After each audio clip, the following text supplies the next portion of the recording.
Buckle up, sports fanatics.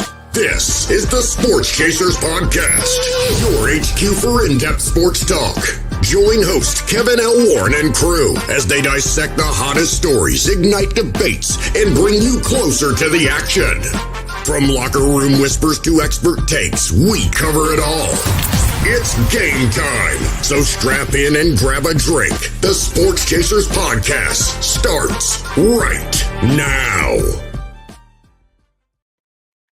Hey, what's going on, everybody? What's happening, everybody? It's another edition of the Sports Chasers Podcast. We appreciate y'all for hanging out with us tonight, man. It's Thursday night. You know how we do, man. It's the Sports Chasers Podcast coming to you live and direct, man. Hey, before we start, make sure y'all like, click, and subscribe to the channel on the podcast side. Make sure you give us that 5-star review, whether it be Apple or whatever you listen to on the podcast side, man. Hey, we got another treat for you tonight. We got a lot of sports to get into tonight. Hey, we got a person who is a specialist in MMA and all that good stuff when it comes to MMA. He'll be joining us here shortly, but before we bring him on, let's meet the crew. We got the DA. DA, what's up, my brother? How are you tonight? Well, I'm good. How you guys doing? Oh, man, we're good, bro. We're good, man. This another night, you know how we do, talking some sports.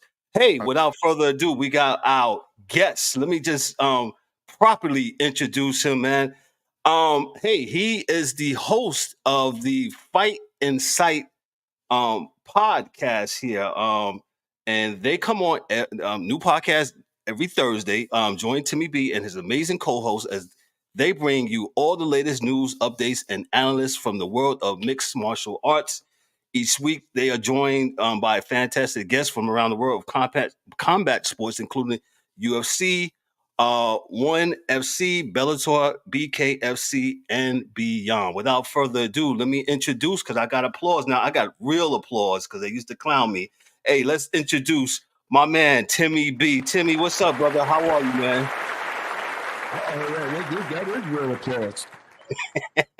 Timmy, you're mute. Oh, now I got to stop it. Yeah, there you go. Timmy, how are you, sir?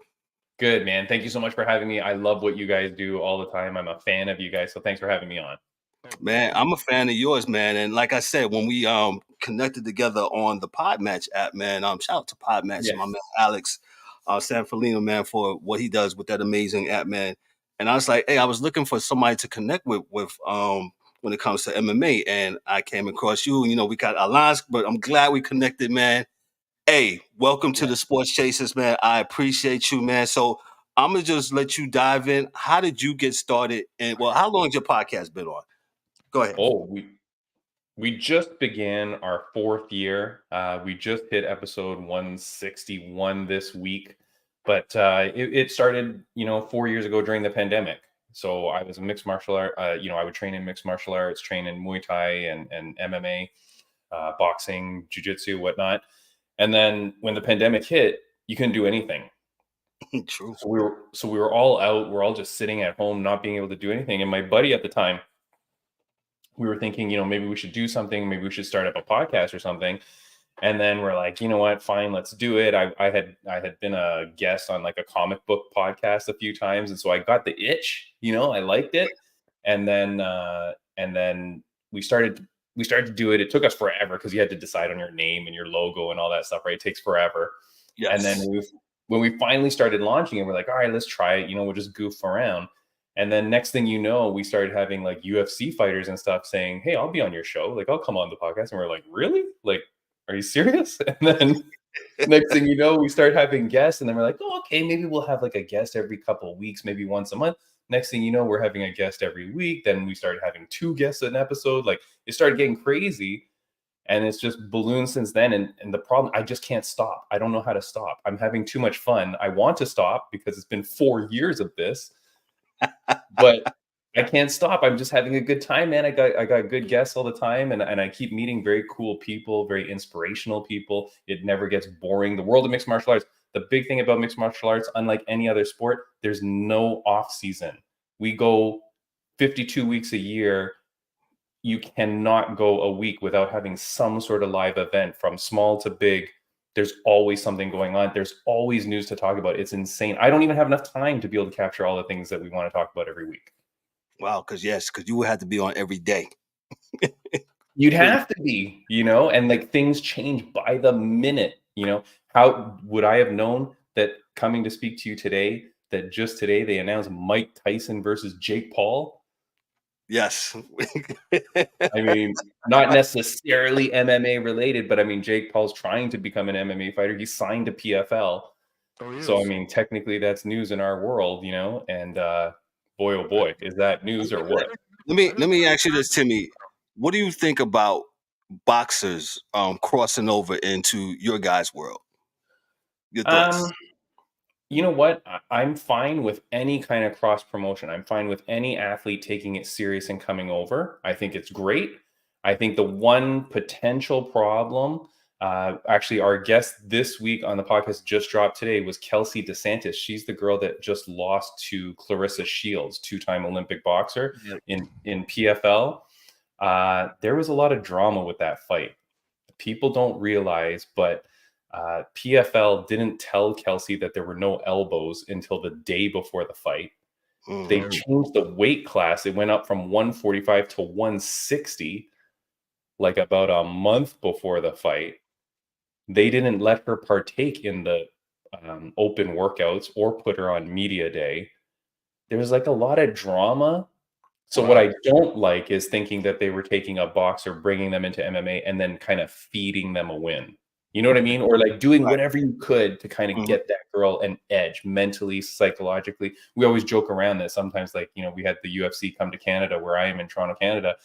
And I kept joking, going, okay, we're going to turn the air conditioning off in these guys in the Americans locker room, right? And we're going to they're not going to get hot water, right? We'll make sure that our guys win, but those things work, So Kelsey talked all about it this week on the podcast, which was crazy because she broke the story on our podcast, which was very appreciated. I don't know. I don't mind the boxers going in when they take it serious and when they do it full out. I think it only benefits everybody. What I do think, though, is that it's surprising that they win more often than not. Which kind of is weird because you're like, well, if you're an MMA fighter and you're fighting a boxer, isn't your goal just you go take them down and submit them, right? Kick the legs, do those kind of things, right? So before I said DA is our boxing guy. Him and my brother, the D-Dubs, but he's not on tonight. And they always have these questions about that. Go ahead, DA. You had a question. I was gonna say I remember way back in the day. I guess James Toney. He did jump in, and James Toney was an absolute warrior as far as boxing is concerned. Yeah. But I couldn't see him, especially at that weight class. Like that's real serious at every level of MMA, right? From little guys to the big guys. But I thought it would just be, kick to the shin, kick to the shin, kick to the knee, take him down, choke him out, and we're gone. Now the fact that we lost a lot of fights, the ones that he had. I think we only had 4, but I just thought that he would not do as well. And I guess guys were scared because as a boxing guy, the one thing I always look at, and I don't do it, so I don't get into it with an MMA guy, but the one thing is that, there is some physics things that when you throw your feet in the air, you're going to put a hand down. So you're going to drop your hands when you kick because that's how you torque it. So you always figure that's the way that you could probably hit them with something because they're going to drop. But the reality is, and as a boxer, you're not used to hitting you anywhere ever. So it's never a good look. You think I'm going to hit you with a right because you pop. You're right. DA, your mic is going in and out. I don't know what's going on. I don't know if he caught that, but the mic is going in and out. Can you hear me? I'm sorry, Timmy. No, I got some of it, most of it. I was just saying that it's surprising that these guys do as well, against you, Yeah. Because you guys are maniacs. Like there's really. I think the thing is that back when James Toney did it, that was back in 2010. Right, when he fought Randy Couture. And in that fight, it was very quick, right? I think the fight only lasted like 3 minutes, okay? because Randy Couture at the time, he's a champion, he's one of the best, but he's a wrestler. So it was that classic wrestler versus striker fight. And that was back in like early UFC days. Remember, that was like when a guy would come in and go, "I'm a karate guy," and then the next guy comes in and goes, "I'm a wrestler." Like, they didn't cross train. You know what I mean? So back then it was like, I'm going to put my technique up against your specialized technique, and we're going to see whose is better. Nowadays, that's different though, and I think that's why you're starting to see boxers like Clarissa Shields do a lot better, because they know what it takes now. They know that they've got to round themselves out. You can't just walk in there with tiny little legs and hope that they're not going to kick them out, right? So you got to know your wrestling. You got to know everything, and that's what's making the sport of mixed martial arts so different now. Like, everybody is well rounded. And dude, I'm watching kids on my Instagram now. They're like 6 years old, and they are like jujitsu specialists and wrestling specialists. Skills like crazy. There's this one account I follow that's like these two kids in China.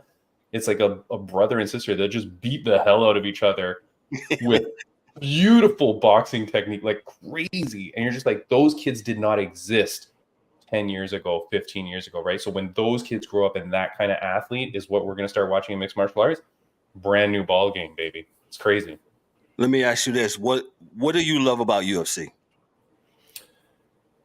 Man, it is hard not to appreciate everything that they've done for the sport, like just the product that they put out. You know what I mean? PFL is, PFL, Bellator, which when you're reading my bio, I realized I don't even have PFL up there because it was so small back when I started 4 years ago. Like, when you look at the difference between any organization versus UFC, you just see the production value difference, which is so much greater. And you just see how everything is so structured and proper for the athletes. On my podcast, I'm meeting these athletes all the time. And I ask them, like, if you have an option, which organization do you want to go? 99% of the time they're saying UFC, because they know that's where everything is just so meticulously run. Not going to be any games there. Like, you go, you got to perform. Yeah, the pay might be a little bit less at the beginning, but you earn your dues and you make it up that ladder. And it's just like, that's the perfection, right? Like, it's the production value, I think, that I appreciate the most. And the fact that they really look for perfection in what they put out there as a product. PFL, the last event, you could see a lot of like lighting issues, sound issues. ONE FC, when I try to watch that thing on Amazon Live, dude, every time the lips are out of sync, like with the noise. You know how hard it is to watch a fight when you see someone get kicked in the head, and then 2 seconds later you hear. You can't watch that crap, man. And it's Amazon Prime, like, so those kind of things, man. It's the production value. Amazon Prime was having issues with the NFL too, so they need to get their production up. That is definitely for sure. They've got enough money. They've got enough money. You just got to put it in the right place. Yeah, definitely. What do you hate about the UFC? If you do anything, what do I hate about the UFC? Yeah, maybe hate is what you don't like. No, that's fine. Yeah. Because in case UFC is watching and they wanted to like sign up the Fight Insight podcast for their fight pass, right. I think the only thing I would say that I'm not liking lately is the champ versus champ fights. And the only reason I say that is because I think you got to defend your belt against the worthy upcomers, right? There's people that are grinding all year, multiple years, decades in their divisions to get to that belt. What I don't like is like someone like Islam Makhachev gets the belt and then goes and defends it against Volkanovski twice. Mm-hmm. Right. A guy who's a lower weight class beats him twice. And I'm like, well, that's a whole year of your belt not being defended against true worthy competitors in your weight class. That's what I'm not liking. You see that quite a bit with champions going, oh, I'm going to go for double champ status. That whole thing of double champ status is kind of like blown out of proportion, because it's normally the heavier guy beating the lighter guy, if I'm not mistaken. Hey, Timmy, you know what? In boxing, you guys, same thing. They don't want to fight guys that are their mandatories. They'd rather fight another money fight rather than, take their mandatory fight. And in boxing, they are starting to, at least in some cases, take away the belts. I think someone just got their belt, their IBF taken because they wouldn't fight their mandatory. I think it was Bud.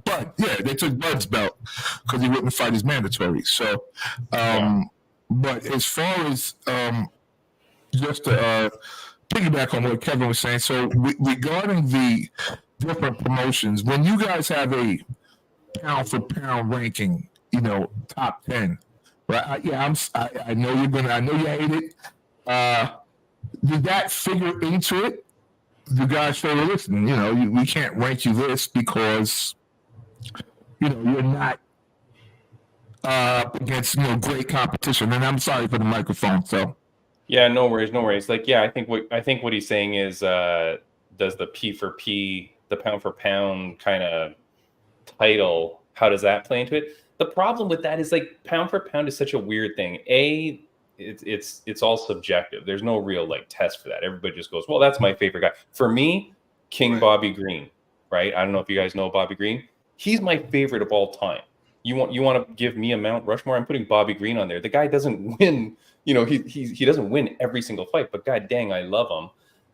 Pound for pound is really weird, man. Like when they were saying Volkanovski's pound for pound, and then he goes up a weight class to fight a guy and then loses. And then people are like, oh, I guess Islam's now the pound for pound. I'm like, that's not how that works, right? Like, because he wasn't truly that weight class. Like, that's a very weird thing. One thing I'll say to your listeners, most people don't watch 1FC. Okay, you were even having a hard time even reading that off my bio. I think you're like, what the hell is this? Some of that stuff, the one I never heard of. So, like I said, I'm a novice. UFC, I heard of course. The PFC, yes, of course. But that's the thing. So 1FC is out in Asia. It's like the big promotion out there. The guy that owns it, Shatri Sitchadong, he says that they are the number one organization in the world because he bases it off numbers and blah blah blah. Of course, people like yourself who are diehard sports fans have never heard of that league. It's like, how can you be the number one, right? In 1FC, just this past weekend, they had a guy who won his third belt. His name is Anatoly Malakin. He's a Russian dude.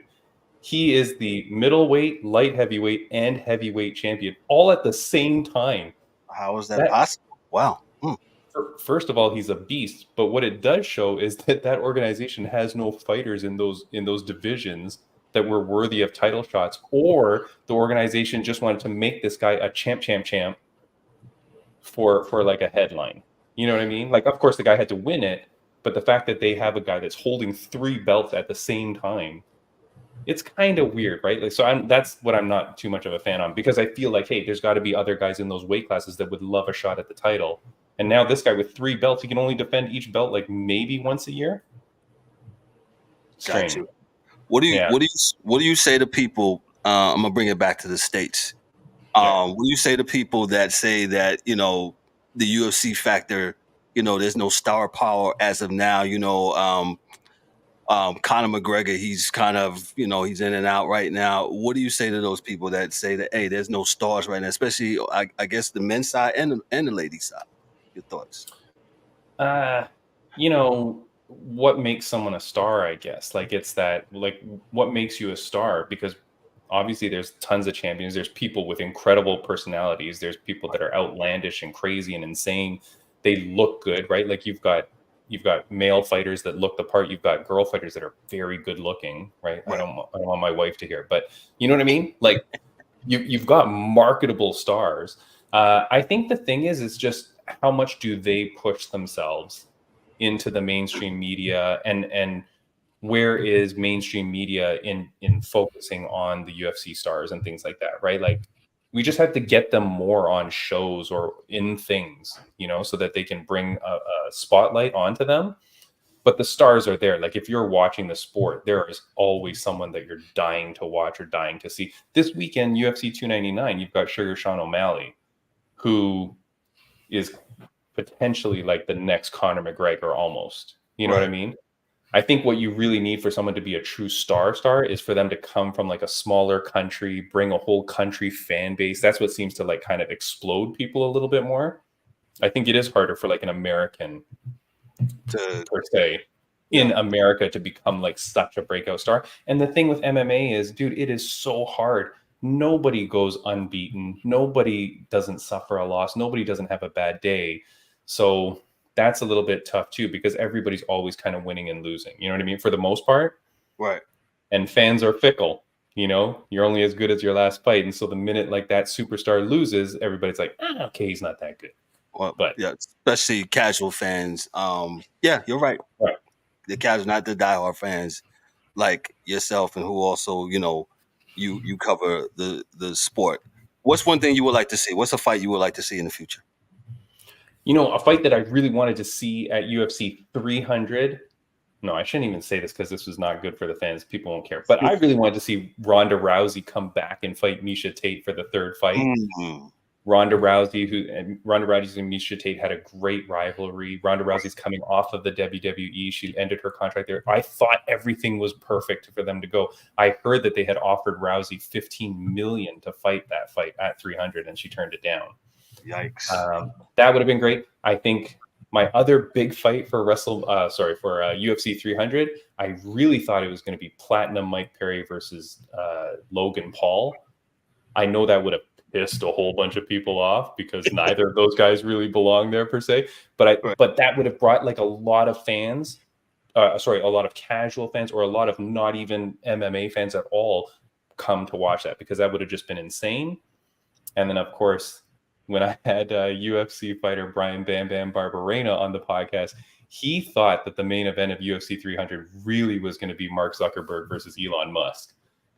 Now that would have been something, man. I really would imagine pull that off. If they had that as the main event of UFC 300, not a human being on the planet would not have watched that fight and would not have paid to see that. Like, that would have been insane if they could have pulled that off. Yeah, definitely. I definitely, man. Yeah. Your thoughts on well, I think you probably covered it, but Dana White and the job that he's done with the UFC and how he's promoted it. Your thoughts on Mr. White? Yeah, I really like Dana White. I think what he's done for the sport has been incredible. I do have personal issues with him. He's blocked me on Instagram because I was not such a fan of some of his personal stuff behind the scenes. I'm sure you know what I'm talking about. I don't know, man. I think popularity and fame and money probably gets to everybody, especially when it's kind of like at that level. Not to excuse any behavior, but I just mean like nobody's not without their faults. I think what he's done is incredible. I think, the brand that everything is done.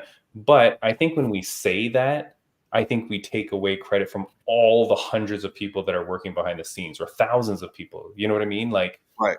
He's one guy, and I think as we all know, like in your regular daily job, in your relationships with your friends, whatever, you're not irreplaceable. You know what I mean? Everybody always seems to think like, hey, without me, this could never go on. Without me, this could never go on. The truth of the matter is the world goes on all the time. People go, people never. So when, I guess your question is a good one, but like when Dana went through that thing that he went through, he went on media and said, what do you want me to do? You want me to take a 6-month hiatus? You want me to go off on an unpaid leave or something like that? What's going to happen to the UFC? And I think that's what got me blocked, because I was like, hey, fucker. Am I allowed to say that? Oh, yeah. Yeah, you're good. Everybody gets one. Oh, okay, good. I was like, hey, you jerk, right?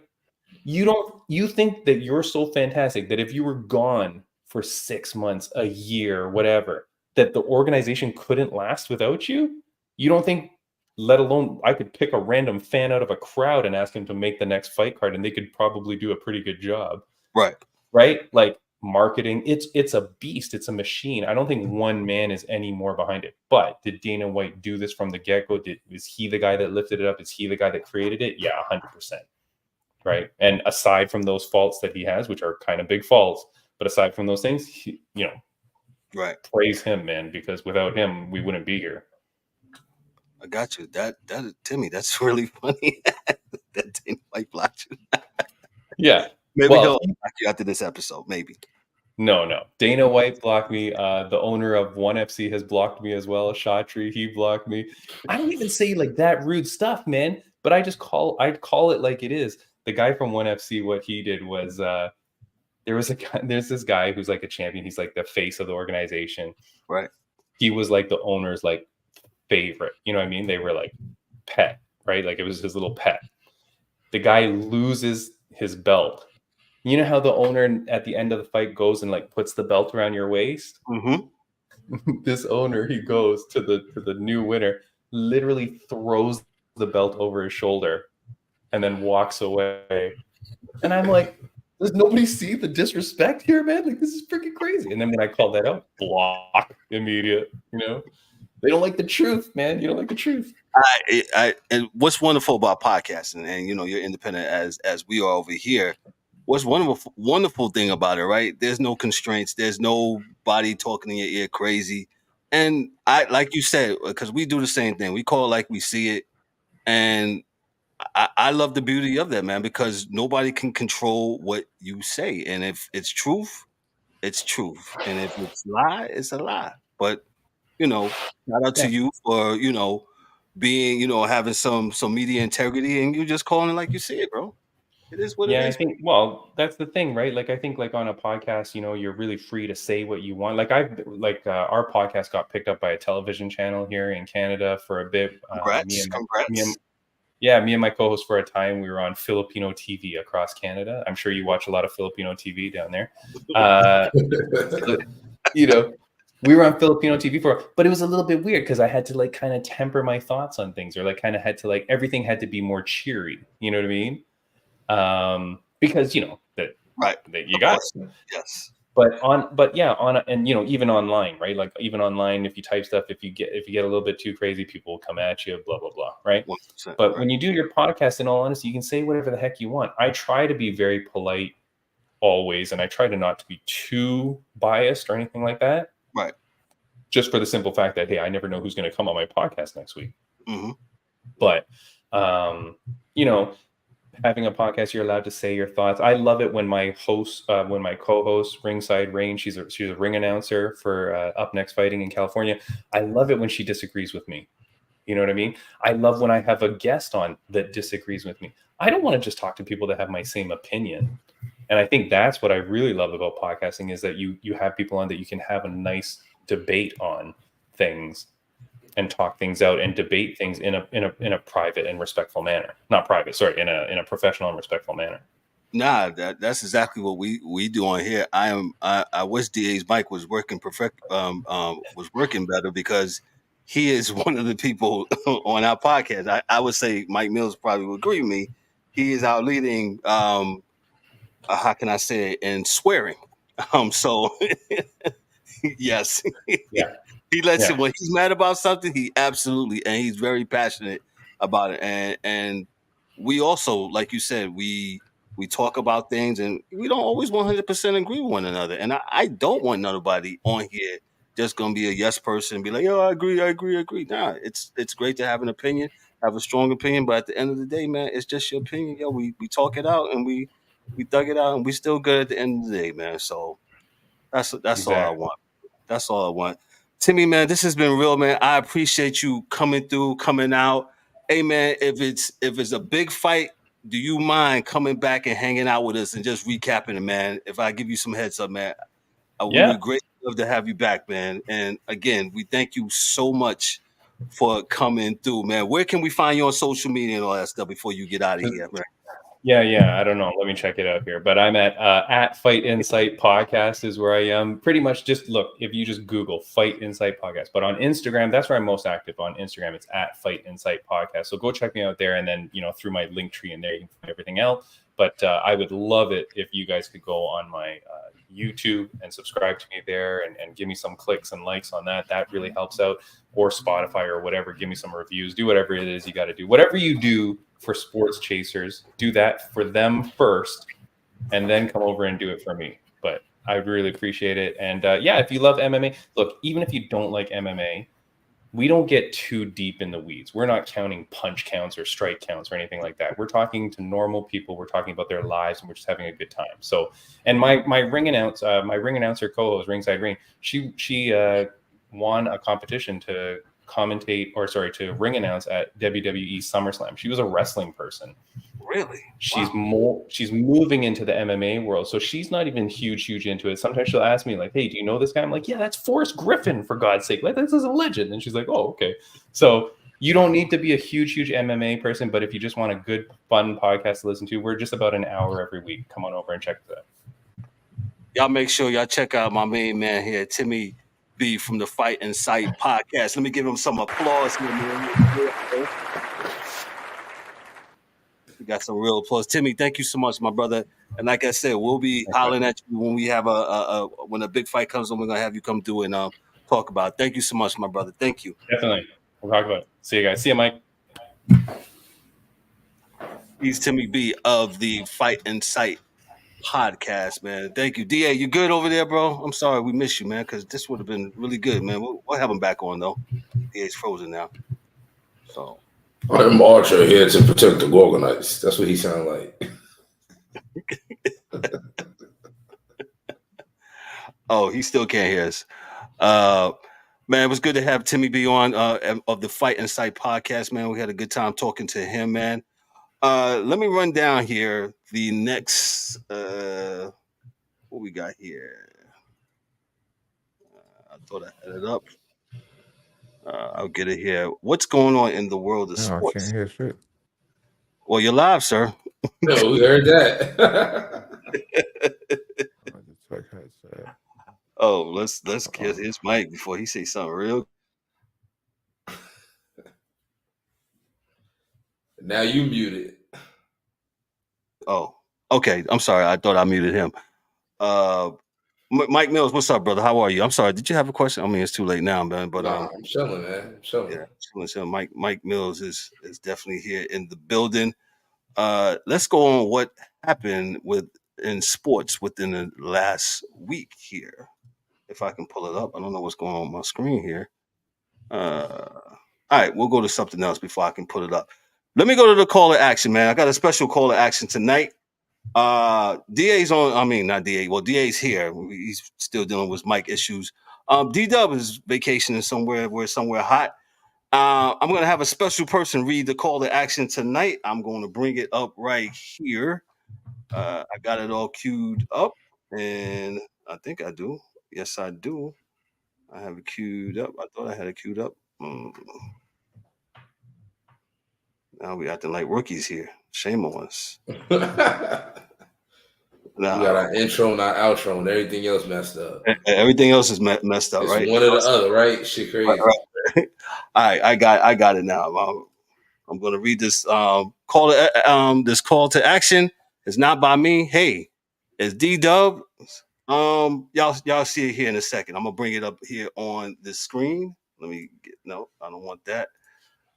Where is share my screen and window, and can everybody see this? That's D-Dub's mini me. Let me read this call. Here's her call to action. My niece Kennedy, she did me a favor and she did this for the sports. Hey there, sports enthusiasts. I'm Kennedy Warren, the proud daughter of Daryl D-Dubs Warren, your usual guide through the thrilling world of sports on the Sports Chasers podcast. Today I'm stepping into some pretty big shoes, temporarily filling in for my dad. Don't worry though, I promise to bring you all the energy and passion for sports you're used to.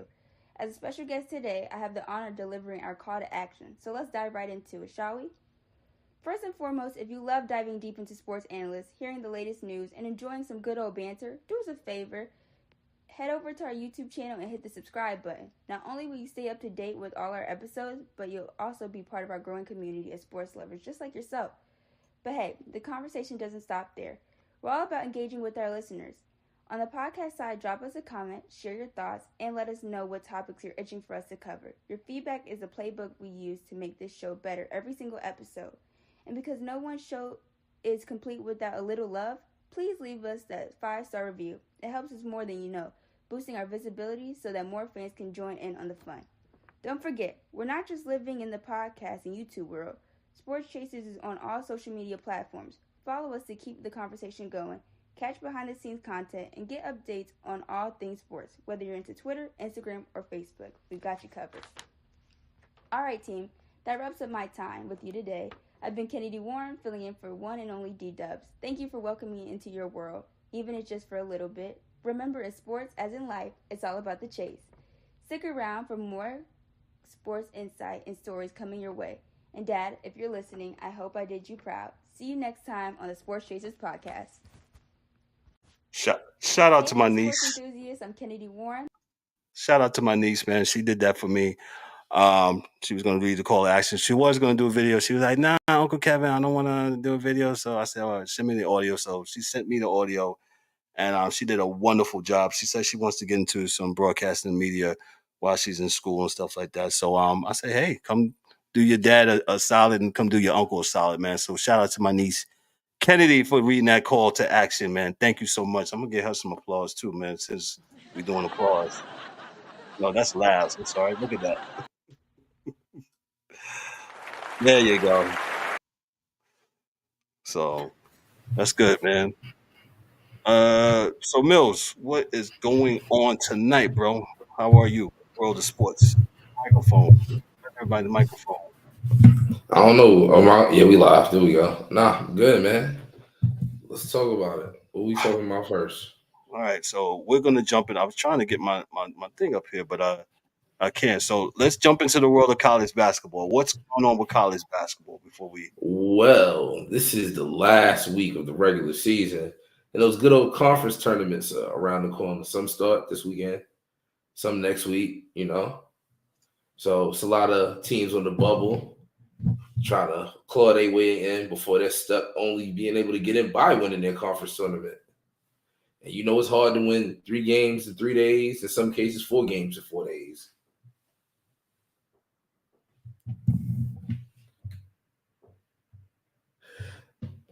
So right now on the bubble, according to ESPN, the last 4 they got coming in are Seton Hall, New Mexico, Virginia, and Wake Forest. And their first 4 out are St. John's, Utah, Providence, and Iowa. So just because they say they're the last 4 in, don't mean they in. And just because they say they're the first 4 out, don't mean they out. Because they can win some games, or they can get hot, show enough at the conference tournament, and sneak in with an at-large bid. So just gearing up for that. Okay, women's side. Anything on the women's side? South Carolina 29-0. You know how they do, on top of the world. And on their side, their last 4 in are Mississippi State, Washington State, Vanderbilt, and Green Bay. And their first 4 out are Texas A&M, Columbia, Penn State, and Villanova. So just like on the men's side, the conference tournaments is coming up, and some of these teams might flip-flop. Some of them last 4 in might be the first 4 out. You never know. That's right. Conference, the conference championships. Yeah. So we'll definitely look at that. Well, I'm gonna come back to college basketball here a little bit. I got my stuff pulled up. So here's the Chasers weekly recap. And all right. So last week I'll start from one. I got eight items on here. So last week, LeBron James, he reached 40,000 points. An epic moment for the self-proclaimed GOAT. What's next for Mr. James? They still wound up losing that game, and they're currently in 9th place for the season. Caleb Williams, he declines physicals and medicals at the NFL Combine. He didn't throw. He didn't do any of that stuff. This one was a real shocker here. Well, not shock. Well, it's that. So Chris Mortensen, he passed away on this past Sunday. He was 72 years old. If y'all don't know, he's the ESPN journalist. Pretty much known for his stuff with the NFL on ESPN. He was a staple when I was coming up. Definitely, he will be missed. Chris Mortensen was that dude when it came to the NFL. Russell Wilson was released by the Broncos, and Russell really told it how it was when it came to him and his former coach, Sean Payton. Lindsey Ruff, Jason Kelsey retires. The other Kelsey brother, he retires from the Eagles. Lindsey Ruff, the Devils coach for the last 4 seasons, New Jersey Devils, he was fired this past weekend. He was replaced by the interim coach, Travis Green. The women's national soccer team, they won last night. But if you looked at where they was playing at in San Diego, it was like they was in a pool. The surface was awful. It was full of water. I mean, I'm not a soccer aficionado, but I'm like, hey, you can't have people playing soccer. I know you play soccer in all kinds of weather, but I don't think when you have 2 feet of standing water, and I'm probably exaggerating, you got to be like, we probably need to postpone this game and maybe play it somewhere else. So, They're the world champs, though. Well, yeah, the women's national team, yeah, I believe they're the world champs. They should get paid more than everybody else. So they could play in a pool, if you ask me. Well, thank you, man. Thank you. That's cool. That, man. Thoughts on Russell Wilson, him being released? I mean, we knew it was going to happen. It's crazy how people in positions of power, no, I'm phrasing that wrong. How much can you dislike somebody that you're willing to have that much dead money on your cap? Like how far did this go bad? Like how wrong did this get? Because that's a lot of money. That's a lot of money. It's not just Mike, it's ego. We talk about this to coaches all the time. It's ego. His ego. And I don't say Russell was right for what he did the year before or all the things that he got before, right? But he didn't give these things to himself. He asked for them and they gave it to him, right? So with that being said, now that you get there with Sean Payton, you can't just be like, oh man, it's going to be different. And then you just pull back on everything. That ain't right. Definitely. I'm with Mills. That takes a lot. That you whatever how the relationship went down, and as we can see how it went down, they left all this cap money, there's dead cap money, and it's like, whatever, we'll deal with it. It's Walmart. I mean, but you won't. All right, you got the money, right? But does that affect the salary cap numbers? That don't got nothing to do with the money numbers. No, you still dead in the water on the cap. Like, yeah, I get it. That ain't shit because they're fucked. But yeah, you just doomed your team. So even if you do go get a quarterback, right, and y'all magically have a great season, right? Like the Giants did the other year, right? The pieces falling into play, and you had this great season. You make the playoffs. Magic. What the fuck are you gonna do now? Like, what could you possibly? You can't. You're not getting no reinforcements. You can't go add nobody else, and not because you don't have the money. Because look at your cap situation. Like 85 is crazy to leave on the books. Yeah, but you know what? Those capologists, they figure out a way that, there's always a way that it gets spread out, and there's always a way that the hero wins in the end. So. The hero wins. Yeah, the hero wins. There's always a way where it comes out and we're sitting there like, what? Didn't they have no money? Oh, wow. How did they get? And then they give us some explanation that you're like, that doesn't make any sense. But happens every year. So who picking Russell up? That's a very good question. Who is picking Russell up? I heard some rumblings today. Maybe Pittsburgh might pick him up. I don't know how that's going to happen. No, they're not paying him that. It'll be Denver paying and him playing for Pittsburgh because they're not giving him $5. So it'll be Denver paying this year's salary, and then Pittsburgh will, okay, yeah, I got $5 to put in. I got 5 on it. I got 5 on it. I think y'all need to go get him. To be honest. Who, us? Not the Giants. Oh yeah, well they I do did things. hear about that too. But we get him. I guess figure it out. Figure somebody else lately, right? I think he still can play. I think he can. Right. He had a good end of the season last year. Like he actually had 26 touchdowns and only 8 interceptions last year. Shout out to everybody watching on the YouTube side. Debbie, Ryan, Miss Harden, thank you so much. Mom, thank you. Mama Warren, Mike Mike Tyson gonna kill that kid. Yeah, let's talk about for a little. Good question, Ma. Mike Tyson and was it Jake Paul? Yeah. One of them. One of them guys. Da, you said what? Mike Tyson gonna kill him? Mike, If Mike is not high, Mike will break his neck, man. If he's not high, Mike will kill him.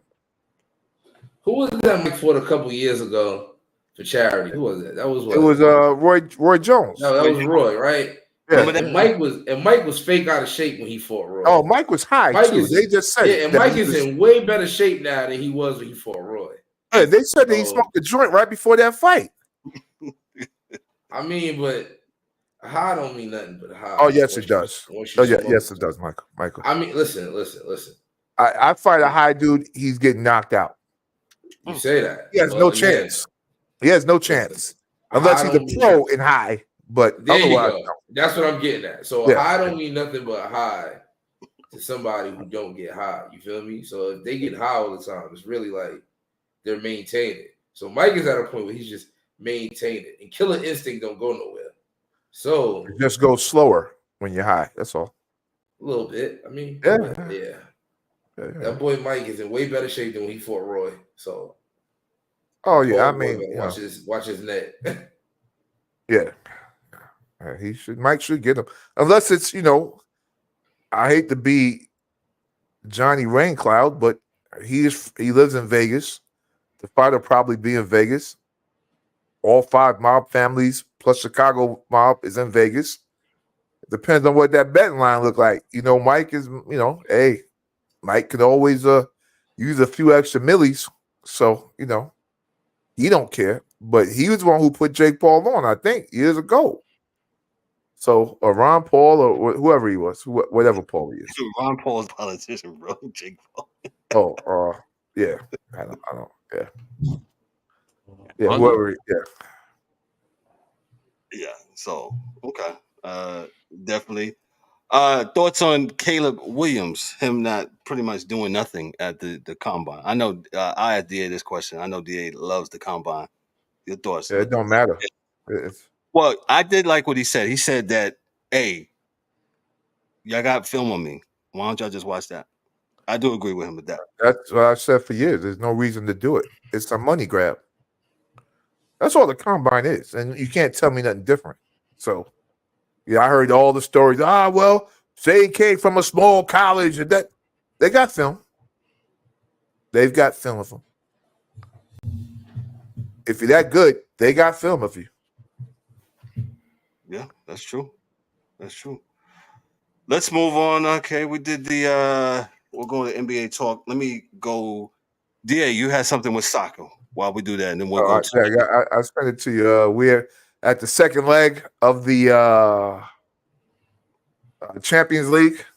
There are a bunch of teams that made it. I don't want to bore you. We'll send it out. I'll send it out. I guess later on. I sent it for the rundown, but I probably got it in a little too late. But we are in the second leg. All the usual suspects are there, which is great because in Champions League soccer, you kind of know who's going to be there because it's the champion and second place team of the year before. So, Copenhagen, Milan, Atletico, all the teams that won last year, everybody knows who they are. They are in.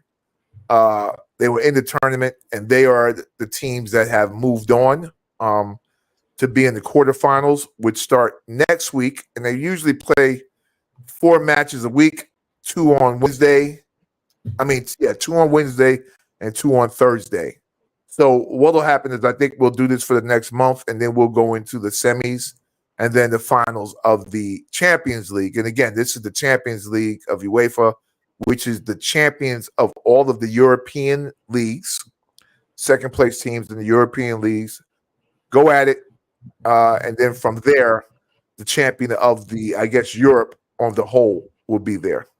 I would like to see after that kind of get, the African teams, because there's an African championship and there is also a Asian championship as well. But I would like to see that happen at some point in time. But at this point in time, all of the usual suspects are there. Man City, they got in via aggregate, so it's really good what we see now.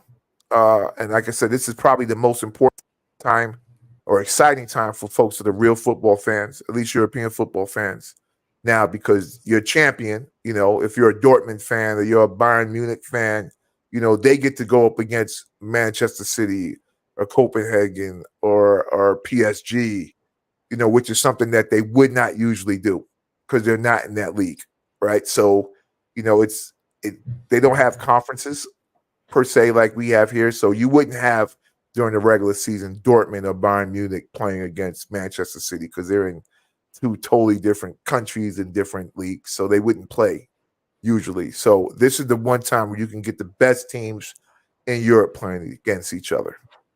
So it's really good football. Gotcha. Thank you there for that, DA. Excuse me. Let me go to the National Hockey League, and I am not the hockey aficionado. As y'all know, we got the hockey dude, but he's not with us tonight. So I'm going to break down. No, I am not going to say breakdown. I'm just going to tell y'all about some of the trades that went down. I'm going to do the power rankings. And Dan absolutely will be back next week to break down some of these trades here. So you got the Colorado. This is according to TSN Sports. The Avalanche, they traded Yakov Trenin and Graham Savard to the Nashville Predators for a 2025 third round pick and Jeremy Hansel, the defenseman. The Edmonton Oilers, they're trying to stack up. They trade Troy Stetcher to the Arizona Coyotes for a 2027 fourth round pick. The Lynch, again, they traded today. Brandon Duheim, the left winger, to the Minnesota Wild for a 2026 third round pick. The Canadians traded today at 12:28. Jacob Perrault, the right winger, to the Anaheim miserable Mighty Ducks for Jan Mysick. Mysick is great to be going to a team that's looks like to be going to the playoffs. The Nashville Predators, they trade Anthony Bouvier, the left winger, to the Chicago Blackhawks for a 2024 fifth round pick. Dan's team that he loves to hate on, the Toronto Maple Leafs, sent Joel Edmondson, the defenseman, to the Washington Caps for a 2024 third round pick and a 2025 fifth round pick.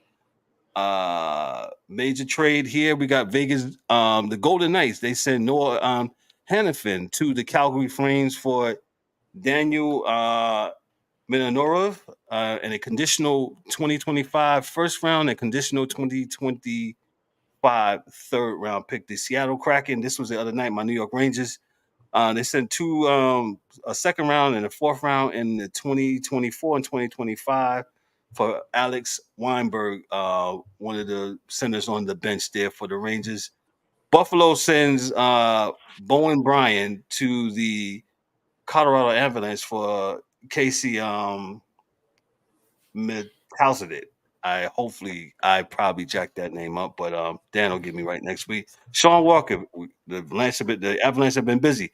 They trade Sean Walker and a 2026 sixth-round pick to the Philadelphia Flyers for Ryan Johansson and a conditional 2025 first-round pick. And other major trades on yesterday. The Oilers, they sent Andrew. This was a big one here. Adam Henrique, Sam Carrick, and a 2024 seventh round pick to the Ducks for a 2024 first round pick, conditional 2025 fifth round pick. Then finally here you got the Ottawa Senators. They send a fourth round conditional 2024 pick and a 2025 third round pick to the Florida Panthers for Vladimir Tarasenko. And the Golden Knights, they sent Anthony Manatha, the right winger, to the Washington Caps for a 2024 second round and a 2025 fourth round pick. And that's all I got. Dan probably there's some more. Let me go to the power rankings. The power rankings by CBS Sports. You got the Panthers. They're still in first place from last week. They're 43-16. They've been beating up some of the NHL. The Jets, Winnipeg Jets, they're up one from last week. They are 39-17. The Edmonton Oilers, they are 38-20. My New York Rangers, they're 40-18. They're up. They're down 2 spots from last week. Dan's team that he loves to hate on, the Maple Leafs, they are 36-18. The Hurricanes, they are 36-19. Number 6, the Avalanche, they're up number 1, up from 1 spot from last week. They're 39-20. At number 7, the Red Wings, Detroit's Red Wings, they're 33-23. The Dallas Stars, they're 38-17. The Boston Bruins, they're up 1 spot from last week. They're 36-13. Vancouver Canucks, they're 40-17. They're 40-17-7. The Nashville Predators, they're 35-25. The LA Kings, 31-19. The Calgary Flames, they're 30-26. The Lightning, they are the Tampa Bay Lightning, they're 33-24. And to round out the top 16, the Golden Knights of Vegas, they are 33-22-7. So, like I said, I just, pretty much told you, gave you some information. If you're a hockey player, that would put the Rangers as the number 1 team in the East, right? On the power ranking. If I look at it, yes. They're number 1. Yeah, Rangers are number 1. Okay, that's what it sounded like. That's what I make sure. Yep. Well, no, I'm sorry. In the East, no. The Panthers are number 1 in the East. Okay, Panthers is number 1. So we're number 2. Okay. Yeah. Oh, yeah, because the Panthers are number 1 overall, right? Yes. Okay. Mm-hmm. So, yeah, they're number 1 overall. So, a lot of good hockey left. The trade deadline ends tomorrow, I believe, at 3 p.m. So, all you hockey aficionados, hey, get it in, man. Maybe your team will be doing something. Dan is on spring break. What's up, Mike? No, Dan is not on spring break. Yeah, that's it. He's on the beach somewhere. Better not be in Miami. Yeah, he's on the beach somewhere getting in trouble. Man. So, no, we definitely looking for that. What else we wanted to say? DA, let's go to college football. And there's a couple things I wanted to talk about college football as we go about here. The Dartmouth football team. No, that was the basketball. No, it was basketball team. I'm sorry. Yeah. Dartmouth basketball team. Yeah. They did something. You can take it away as I they're not. See, so what they did was, so they already had to have, like most Northeast, they already had unions on the campus, right? So what they voted to do was actually just to join the local that was at their school as employees. Now, it's what they would like to do. They still haven't done it because they don't know what the NCAA will do regarding punitive measures against the team for joining the union.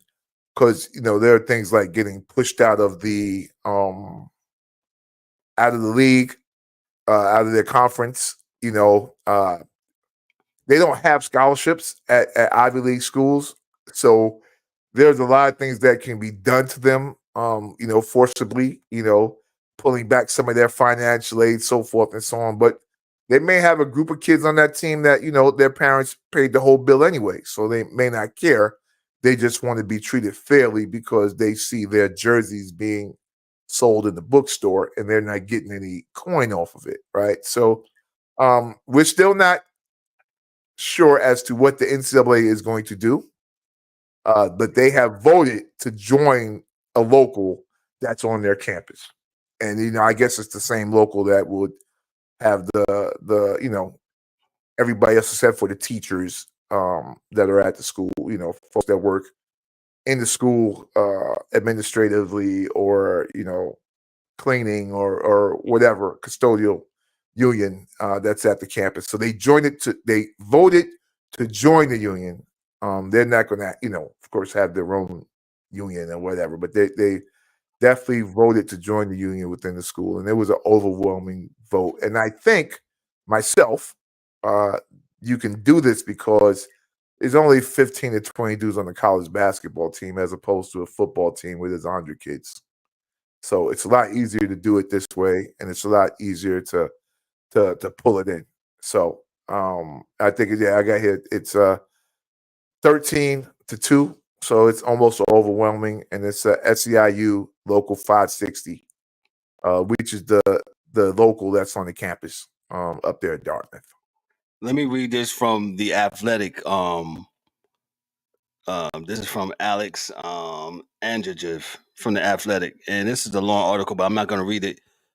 I'm just going to read the portion. He said, "Didn't this happen at Northwestern?" And he says, in 2014, Northwestern football players also made a push to unionize and received a similar ruling at the regional level, but their case was overturned at the national level because the NLRB ruled it couldn't assert its jurisdiction. Because the Neighbor Relations Review Board only applies to the private sector, state-run schools are not subject to this decision. The NLRB determined in 2050 that's because Northwestern was in the Big Ten, which at the time was a conference otherwise full of state schools. A national ruling on players' ability to unionize would not promote stability in labor relations due to the variety of state labor laws with the conference footprint. The key difference this time around, Dartmouth is a member of an all-private Ivy League, which will not have the same competitive equity case to make that the Big Ten did. So that's very important to think about when it comes to that stuff. So, hey, And again, no scholarships, man. So it puts it's private, and it's a totally different situation now, right? Because you're not talking about getting money from the school to do anything, quote unquote, right? All financial aid. There are no scholarships involved at Dartmouth. So definitely, man, definitely. Let me move on. We had that Nick Saban. He had some comments, basically, of why he Da, you're shaking your head. Why he bailed? Well, not bail. I shouldn't say that. Well, first of all, him and I believe it's what's my man that's in New England? Bill Belichick. They're supposed to be having some kind of show, I think. yeah, get that money. Get that money. Yeah, I don't know Old what guys, Bill Belichick is going to say, old but guys talking shit. That's yeah, the name of the show. that's the name of the show. But Saban, he had some comments yesterday, and pretty much he pretty much said the reason why he got out of football was because he got out because it was getting tougher to try to recruit, and the whole NIL thing, and we talked last week a little bit about that with Coach Nick, the whole NIL deal. And we see, like you said, we see coaches, Brian Kelly, he's taking less jobs and coordination jobs. Yeah, you know what, man, and I also, transfer portal. I heard you, Brian Kelly. No, was it Brian Kelly? Is that him? No, Coach Kelly was on Coach today. Kelly, he was on today. Chip Kelly. Sorry, Chip. Yeah, he was on a show today, and he was talking about, I left being a head coach because I wasn't around the players enough. I wanted to get back to just coaching so I could be a positional coach and I could just coach and not have to be so much of a CEO. So, we're hearing two sides of the coin now. So you got some coaches saying, I don't want to coach anymore because it's not about the players. And then you got some dudes saying, well, yeah, I'm leaving to go over here to coach because it's about the players and I don't want to be a CEO anymore. I always want to be with the players. All this to me is bullshit. If you can coach, you coach, right? Because when you go to being a head coach, even at the high school level, believe it or not, If the high school is big enough, you're a CEO there. You're not in all the meeting rooms for the running backs, the receivers room, the this or that. You don't coach every position, right? So when guys say that they're wanting to go coach, you could stay where you was at. You just took over the duties of the offensive coordinator and did what you wanted to do. The reality is that it's harder. It's harder because cats don't want to stay if they're not playing. Cats is like, listen, I only have but so many years on these knees, on this body, and I'm not going to be getting bumped up in practice for 2 years to not play, to play 1 year to go to the pros when I could just, come knock. Because what's going to happen, and I'm telling you guys, it's because of the transfer portal, kids are going to be able to leave after their first year. They're not going to have to stay 3 years. And that's going to come down from the NFL because it's going to cascade, where you're going to need to have players, you're going to need that supply of players there.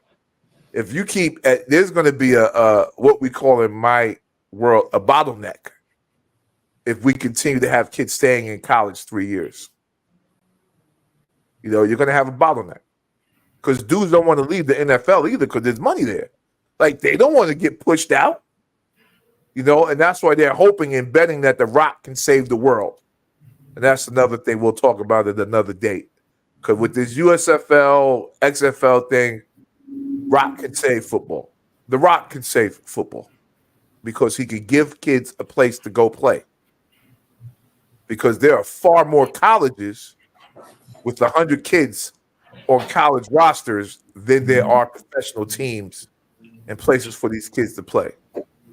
So if the XFL, USFL, whatever they are calling themselves works, it becomes kind of what the World League used to be. It gives kids a place to play. And that will save the NFL. That will save them. So the XFL and the USFL, the United States Football League, to start on March 30th. The XFL and the United States Football League will relaunch as the USFL, and I think this was a great idea. And I didn't even think of it like that, DA, like you said, of giving kids an opportunity to have more jobs, right? Yeah, but the hard part is it's got to be a year cycle because it's going to be hard to come out of college in January and start playing, and knowing the offense, knowing the defense, and doing whatever by March 1st and being ready to rock is probably going to be hard. But, hey, I've seen, whatever. If you can play, you can play. Go ahead, Mike. I mean, if they actually incorporate it with the NFL and say like they make it like a minor league system, then they could adjust the calendar and make it work for them. But that would just have to take the NFL to see value in it, which is absolutely value because, like you said, it's going to come to a point where it's too many dudes hanging around in college because there's money in college now as well. Now, Chip Kelly full of shit. Let's go back there. Because we saw what happened in the NFL when he had power of attorney over a team. He's cutting people and putting people here and there. He probably realized he's not good at that. He's not good at recruiting. So that's why he stepped down. All that I want to is he's full of shit. So, I mean, of course it's harder now because of NIL and the portal. But on the low, this was all the stuff they was doing behind closed doors anyway. So they need to stop pretending and just work harder. For real. And actually, Michael, you're 100% right. Because remember, recently, in the last few years, what they stopped doing was making dudes sit out a year when you wanted to transfer. Because remember this year, we had the cat from North Carolina. They wasn't going to let dude play. And dudes was like, why not? Why not? Right. Why, what's the problem? So as these rules get changed, and I'm not going to say they're going in opposition of the coaches because that's not where I'm going with this, but these things are changing, and coaches, as Michael said, they have to do better, get better, coach better. Like, I don't want to hear Lane Kiffin talking shit about this when you leave a college in the middle of a season to go work for another college. I don't want to hear that from you because you're telling me that you can do something that they can't do. Well, the problem now, everybody doing it, and now you It got doesn't matter to me. But if they didn't start it first, then no one would be doing it. Exactly. Y'all was already paying people. Y'all was already giving them cars and shit. Y'all was already doing all this stuff. Now that it's legal, now it's too hard. Like, Yeah. come on now. Stop trying to move the goalposts. Yeah, and you know, you coach now this year for this team. You recruit all these kids to come, and you get another job paying more money. Hey, I'm out. What are these kids supposed to do? Right. You know? So yeah, man. Now coaches can miss me with all that coach shit. Okay, I'm going to move on to the NBA. Ryan is watching. Shout out to my main man Ryan. He's our NBA insider. Ryan, I'm gonna give you your thunder back next week. I'm just going to touch on a couple of stories here. Boston's supposed to be playing Denver tonight. What other game is of value here? None. Well, hey, well, Wemby's playing Sacramento tonight. Wemby can play. The Spurs would be a playoff team if they just gave him the damn ball. Like, it's All the sickening time. watching them play. It's so disrespectful. He'd be wide open. He'd be setting good screens for this NBA, you know, because you can't really lay the wood like back in the day. He'd give him a good screen. He'd be rolling, waving. Yeah, 7'8". Somebody in the corner. 7 foot hands, yes. He'd be going. Wemby is what we thought he was. Yeah. Low key. He's well trained. And they just don't want to give him the ball. They just don't like him. That shit is sick. I wish I was GM. I'd fire all the coaches and cut the whole team. Everybody got to go but the tall guy. Wemby in the point guard. That's it. I don't need anybody else. They got no point guard. They be having Sochan at that point. Yeah. And he's nothing but that's probably what it is. Because in college, dude was like a 3. So like they got him playing the point, and he was like a forward when he was at Baylor. Like for real. Probably off his rocker. He need to go. It's time. He might be seen now. Brunson and Obi, they will be back Friday against the Magic. No. I'm sorry, Kev. Let's for the Knicks, and you know I hate this for every other team, but for Thibodeau, you need to milk your PTO days. Or you really don't get much playing for Tibbs. So I would stay sick another week and go to that doctor on 115th Street off Lenox and get that note for everything. Like he just stamps the note and you good. I would go see homie and just get another note for another week, man. He got them boys. He is questionable, but you're saying he should just still lay. I would say questionable. Yes, I was doubtful. So this is the doubtful. Yeah. Like it's still a doubtful. Tibbs out there playing them 47 and 48 minutes. 2 trains, 116th Street. When Brunson went down, they put McBride in for 46 minutes. Like, bro, that's crazy. That is crazy. 2 train, 116th Street, right? Walk back 1 block around the corner, son. Right there. The ordinance right there. Got to still be there. Let me go on to the next story. I'm pretty sure this Ben Simmons will be out for the rest of the year. Fuck him, man. What sport does he play? I feel like I got more game time on the court than he got this year. What sport does he play? Who he play for? The Nets. General Manager some words about Ben Simmons. They were semi-optimistic. It was halftime of a game between the Nets and the Cavaliers. 9 minutes. The G League team? No, man, he's playing for the Nets. But Ben Simmons is out for the rest of the year, bro. I'm just a reporter. Okay, Kev. All right, Kev. So when was he in for this year? What are we saying? What is injured? Is it back again? Is something new? What are we doing here, Kevin? He has back issues. He has back issues. To understand the position, he has coming back issues. That's his fucking problem. That chair, that bench is not good for your back. Yeah, they got to get him like a real, like a lazy boy. Yeah, he need a recliner so he can. Yeah, he need a recliner.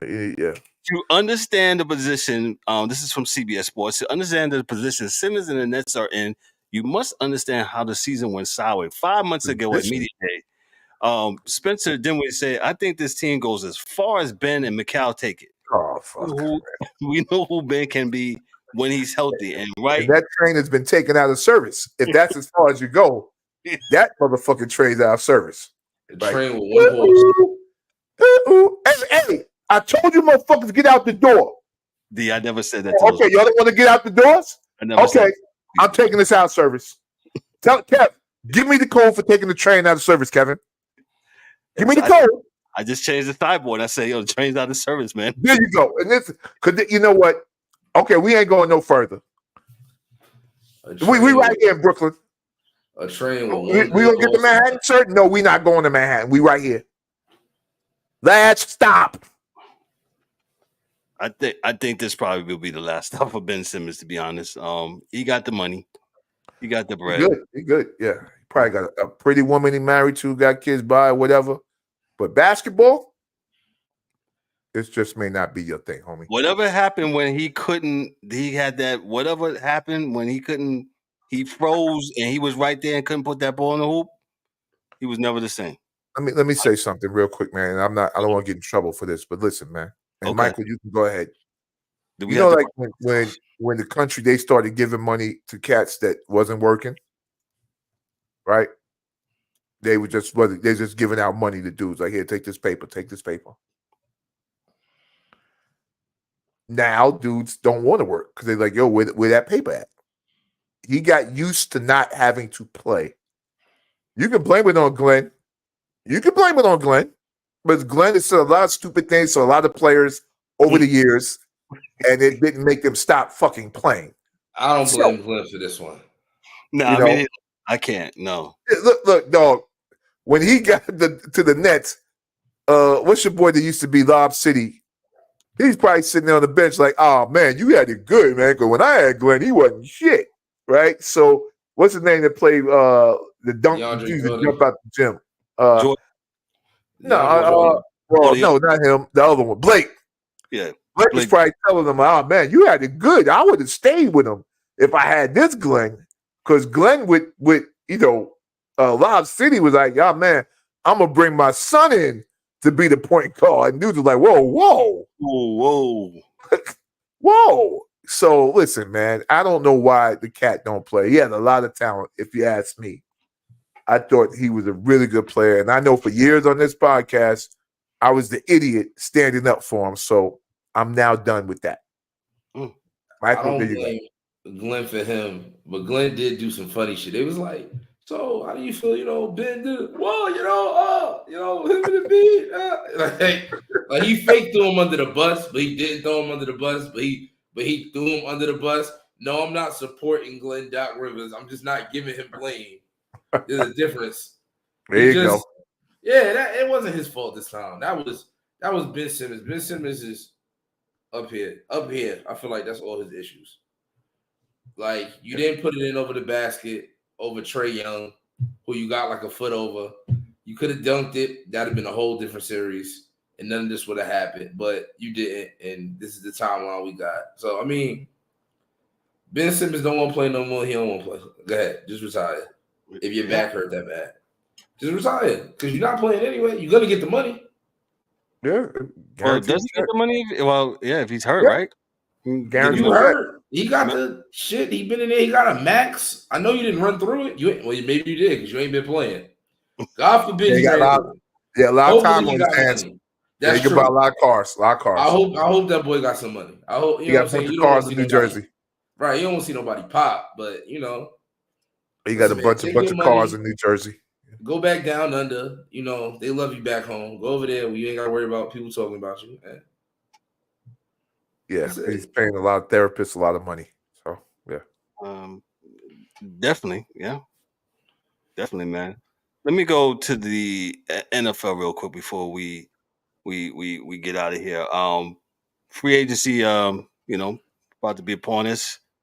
We talked a little bit about the Denver and their shenanigans. There were some other moves today. There were some big moves today. Not big moves, but there were sort of semi moves here where there was some talk here. I can't think of it. Well, you got the Kirk Cousins, and I think he's just going to end up where he was. I think he's going to stay where he's at. Yep. Yeah, I don't think he's going to Atlanta. I don't see that happening. It could happen because he is the finesse man of the NFL. He is Mr. Finesse. That is the jug man. He Yeah, know where to get a bag. Yeah, he find That's a the bag. jug So man. can't be mad at my man, Kurt D. Right? That's what I want to talk about. Justin Simmons got released by the Broncos. Who? Justin Simmons, the safety. Oh, all right. Well. So did Jordan Poyer. So I mean, I guess it's a safety.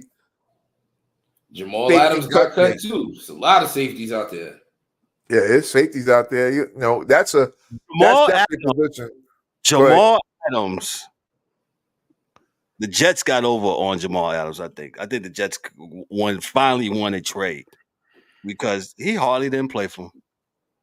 Yeah, well, hey, I think Adams won that trade because he got paid his guaranteed money. He didn't really give Seattle much, and he's done. So Jamal Adams is just gonna play linebacker. He be all right. Yeah, you're damn right. That's really what it is. Because them hands don't work. Tell him. And all you gotta do is gain 15 pounds, and you good. Word, just play like a hybrid. Yeah, just put him in the middle. Put him in the middle. Let him play that pass a little bit. Listen, just knock it down. You only gotta knock it down here. Don't even worry about catching it. Because he can't catch him. Ryan said Mike Mills is supporting Glendale freaking Rivers. Never. not support. It's just not hate. Right. Word. I don't hate the man. I just like to give him blame when he's due because they be out here trying to save him. Like Pat Bev the other day was trying to save him. JJ, he gave you a chance. Like, shut up. Do you watch basketball or you skim through it? Yeah, I don't listen to Pat Beverly at all ever. So yeah, definitely. Real quick, I know we talked about it and we're gonna end.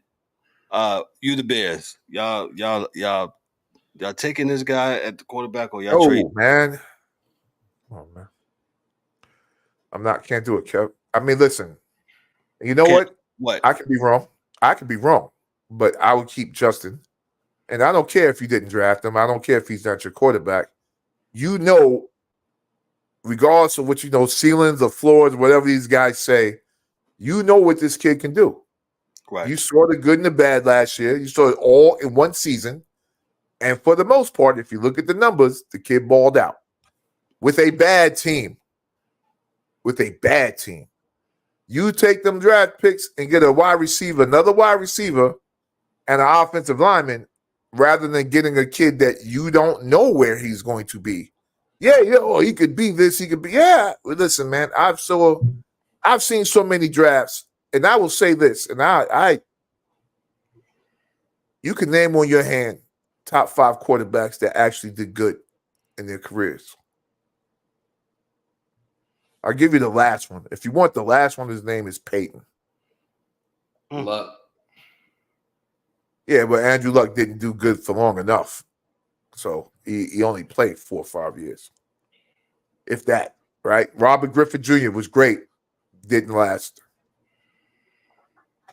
Cam Newton. I'll throw Cam in. Peyton Manning. Let's keep going.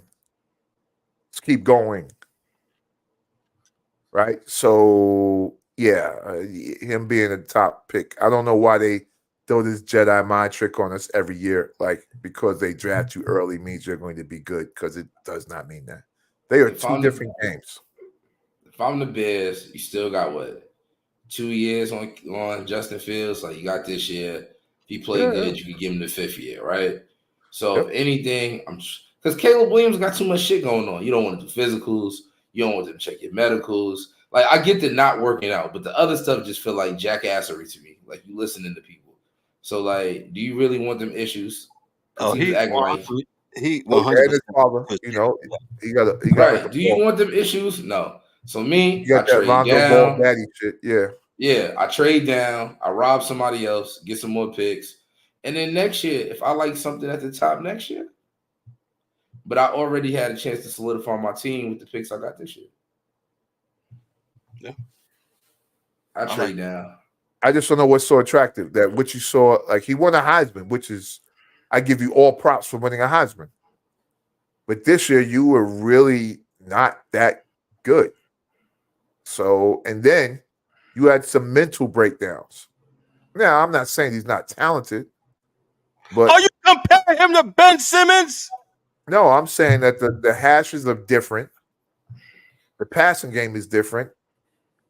And everybody on a pro team is an all-star. When you play a pro team, everybody there is, the best available guy at their position on that team. So you're not playing Colorado, you're not playing, this school where you got some 3 stars and maybe a kid that works hard that was a 2-star. Yeah, no, everybody in the NFL was a 5-star some fucking where. And that's just the truth. When my son went to go play college football, a dude told him, yo, everybody on this team won a state championship. Everybody here. Not a big thing. Level up. Level up. Level up. Level up. Hey, great show tonight. Great show. We have my man Timmy B. I apologize, everyone, for my mic.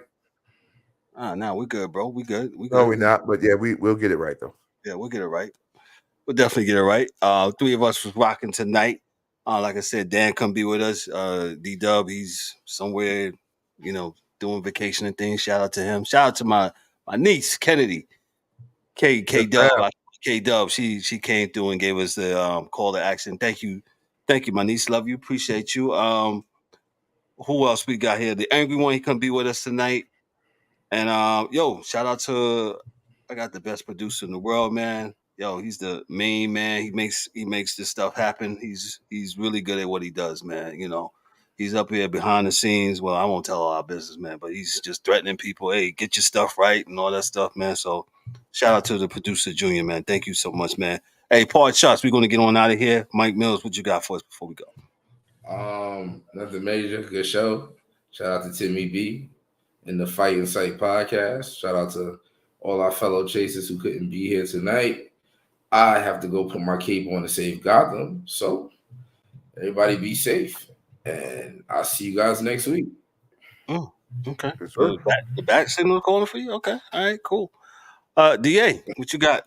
Besides we not know saving that. Gotham. Not saving Gotham. Everything Mike just said, Timmy B, thanks. Apologize. Next time you come on, my mic will be right. Caitlin Clark, hey, good job. Like every other athlete, let's just let history tell the story. She's a great college athlete, and she did her thing where she's playing at. Let's not make her the best pro. Let's not make her to anything else. Let's not put that pressure on her. Just let her play and do what she do. And do what she does. Sorry. And yeah, man, the NBA, I'm still like whatever till I see cats play defense. For real, for real. And I'm not trying to be disrespectful. And I love Gilbert Arenas, but I just can't, man. I just can't. I can't. All of the this guy couldn't play now. Look, man, everything changes. You can't take a dude from 1985 and put him into 2023 with 1985, workout. They tried to. Yeah. Dudes are smoking cigarettes in the NFL. They tried to. Like dudes are still smoking cigarettes in the NFL. So what I'm saying to you is that it's different, man. Everything will be different, man. So he said that about old boy from Pittsburgh. From Detroit, Rick Mahorn, right? Not Mahorn. Right, what's the other guys? Not Mahorn is the Lambeer.